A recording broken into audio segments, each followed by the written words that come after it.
రీసెంట్‌గా చాలా చోట్ల మన తెలంగాణలో పాలిటెక్నిక్ స్టూడెంట్స్ అయితే ప్రొటెస్ట్ అయితే చేస్తుర్రు. అసలు ప్రొటెస్ట్ ఎందుకు చేస్తుర్రంటే ఇదంతా ఆ జీవో ఏదైతే ఉందో ఆ జీవో నుంచి స్టార్ట్ అయింది. GO number 97.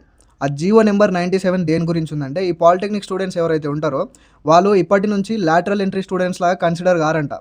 వాళ్ళకి సెపరేట్‌గా శక్తి ఇంకా young India skills university department కిందకి వస్తారంట వాళ్ళందరూ.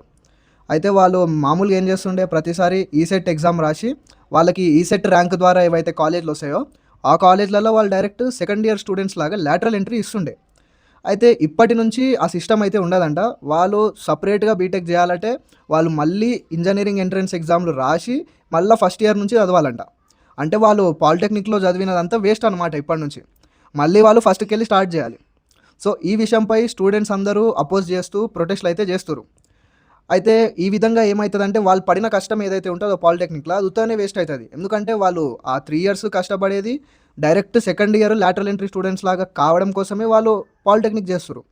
ఆ తర్వాత ఈసెట్ ఎగ్జామ్ రాసి తర్వాత వచ్చిన కాలేజ్‌లలో సీట్ బట్టి వాళ్ళిగ డైరెక్ట్ సెకండ్ ఇయర్ స్టూడెంట్స్ లాగా జాయిన్ అయితారు. సో, ఈ ప్రాసెస్ అంతా క్లోజ్ అయిపోతది.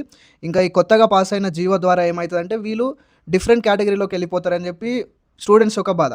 అయితే ఈ స్టూడెంట్స్ అందరూ ఈ జీవోని అపోజ్ చేస్తూ ప్రొటెస్ట్‌లయితే చేస్తుర్రు. ఇప్పుడు చాలా చోట్ల ప్రొటెస్ట్‌లు జరిగినాయి గదా! ఇప్పుడు సీజేపీ ప్రొటెస్ట్ ఉంది. ఆ సీజేపీ ప్రొటెస్ట్ సక్సెస్‌ఫుల్ అయింది ఎట్లాగో. వాళ్ళు రిజిగ్నేషన్ కావాలన్నారు. రిజిగ్నేషన్ వచ్చేసింది. ఇప్పుడు జార్ఖండ్‌లో గూడా ప్రొటెస్ట్ జరిగింది. జార్ఖండ్‌లో గూడా వాళ్ళు అనుకున్నది జరిగింది. ఇప్పుడు మన తెలంగాణ టైం గూడా వచ్చింది గాబట్టి, ఇంక మన తెలంగాణలో గూడా మన స్టూడెంట్స్ కోసము మనం వాళ్ళకు ఎంతో కొంత సపోర్ట్ ఇచ్చి వాళ్ళ ప్రొటెస్ట్‌ని గూడా సక్సెస్‌ఫుల్ అయ్యేలా చేద్దాం మనం.